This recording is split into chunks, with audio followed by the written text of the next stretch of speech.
Selamat pagi, saudaraku. Di dalam Kejadian 1:4 ayat yang ke-14, firman Tuhan tertulis bahwa Tuhan itu menciptakan benda-benda penerang untuk menunjukkan masa-masa yang tetap dan hari-hari dan tahun-tahun.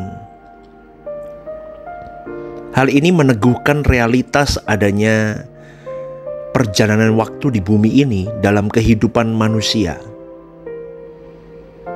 Manusia diperhadapkan kepada realita adanya awal dan akhir suatu masa, saudaraku.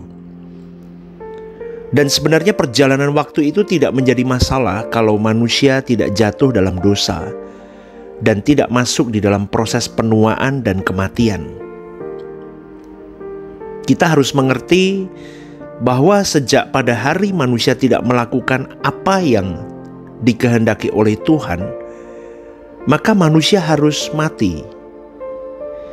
Itulah awal proses kematian tersebut terjadi. Dan ini adalah malapetaka terdahsyat di dalam kehidupan yang memasuki masa kefanaan di bumi. Manusia mengalami transformasi dari kehidupan fana di bumi ini lalu masuk kepada kekekalan, yaitu keabadian. Transformasi ini sebenarnya tidak menjadi masalah kalau sesudah menanggalkan tubuh fana, manusia memasuki kemuliaan. Maksudnya begini, menerima kehidupan yang lebih baik. Tapi adalah sebuah malapetaka yang sungguh luar biasa maha dahsyat kalau manusia itu binasa, saudaraku. Binasa itu terpisah dari hadirat Tuhan selama-lamanya. Dan realitas adanya perjalanan waktu dalam kehidupan manusia yang jatuh dalam dosa ini sesungguhnya sesuatu yang menggetarkan jiwa. Sebab semua pasti berakhir, saudaraku. Pasti ada akhirnya. Dan semua di sini berarti segala sesuatu yang kita alami dalam kehidupan di bumi ini, mau itu kebahagiaan, mau itu kesusahan, maka segala sesuatunya harus dilepaskan. Seberapapun panjangnya hidup manusia, akan ada ujung dan akhirnya.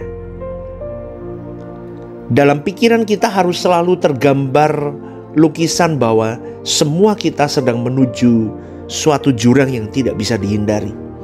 Dan jurang itu adalah kematian. Dengan kita memiliki gambaran pikiran seperti ini, maka kita akan terpacu untuk mempersiapkan diri untuk menghadapi realita kematian itu, saudaraku.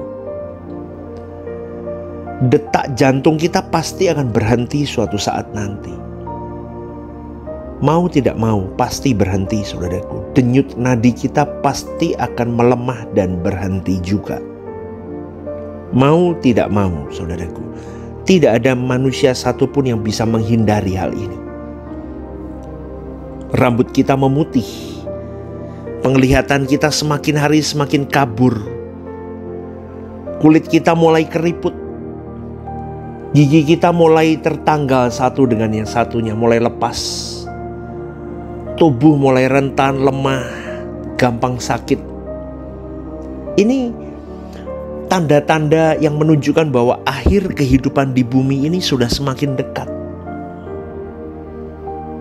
Kita tidak bisa menunda itu, saudaraku.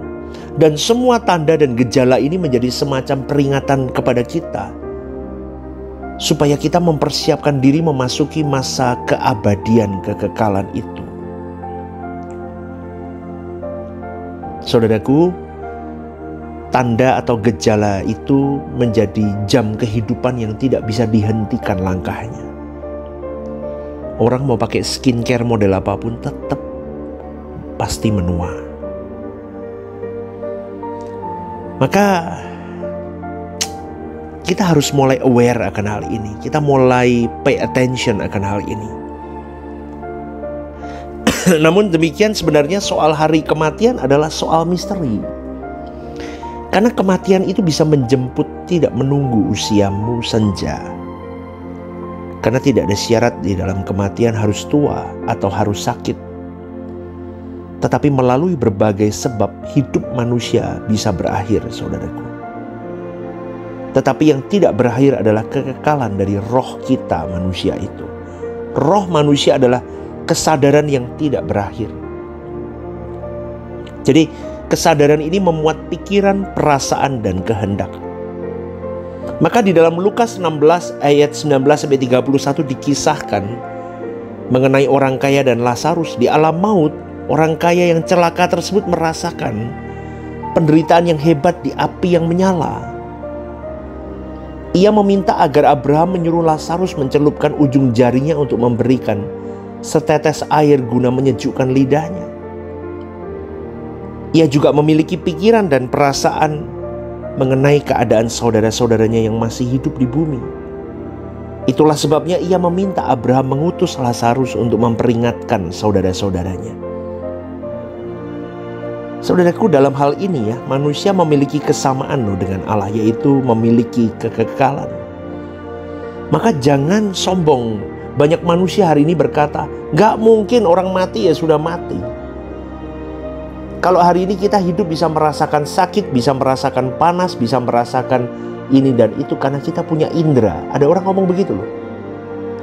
Tapi kalau sudah mati gak mungkin dong roh itu mengalami indera itu. Ini firman Tuhan yang berkata loh, saudaraku.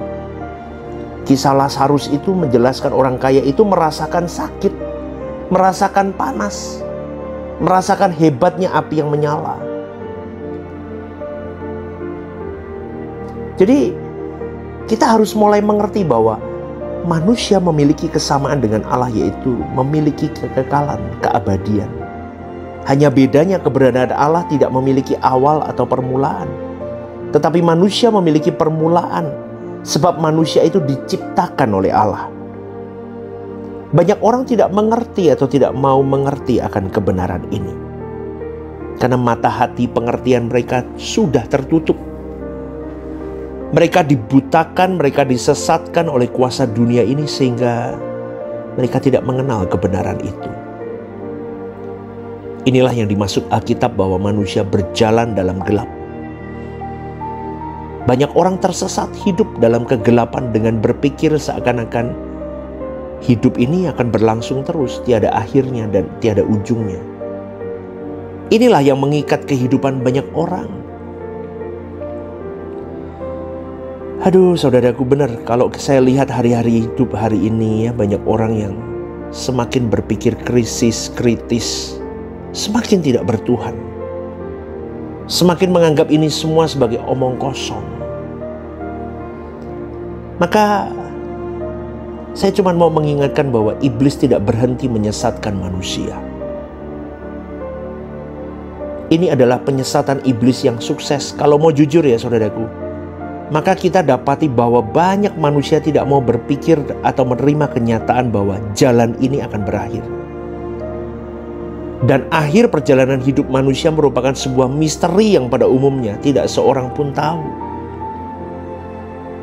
Dalam hal ini Tuhan mau memberitahu kepada manusia tentang adanya kenyataan perjalanan waktu ini.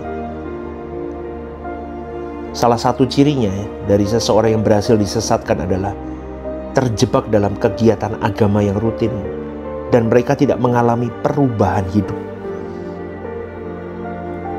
Karena biasanya memang mereka tidak mau berubah. Mereka puas dengan kegiatan agamais yang ada tanpa memiliki visi atau misi. Ibarat seorang pedagang, ia tidak berusaha untuk memperoleh keuntungan dalam usahanya. Dan kelakuan mereka ceroboh, sembrono. Mereka tidak peduli kepada kenyataan bahwa hidupnya dapat dililit oleh berbagai dosa. Kebencian, dendam, penipuan, perzinahan, pertikaian, permusuhan, dan masih banyak lagi lainnya. Inilah orang yang tidak berjaga-jaga, saudaraku. Mereka tidak berusaha untuk berbuat sesuatu bagi Tuhan, untuk melayani Tuhan. Karena mereka memang merasa bahwa mereka hidup ya hidup sesuka hati mereka sendiri. Mereka tidak pernah hidup untuk Tuhannya. Maka pada pagi hari ini, saudaraku, saya mengingatkan melalui renungan ini, hiduplah untuk Tuhanmu yang benar. bukan di dalam kerangka agamais, tetapi engkau benar-benar memberikan hidupmu. Kau memberikan dirimu. Kau melepaskan apa yang harus kau lepaskan untuk menyenangkan hati Tuhanmu. Sampai engkau bisa berkata bahwa aku hidup mumpung masih ada kesempatan ini. Aku mau lakukan yang terbaik untuk Tuhanku. Selamat pagi saudaraku, selamat merenungkan. Tuhan memberkati.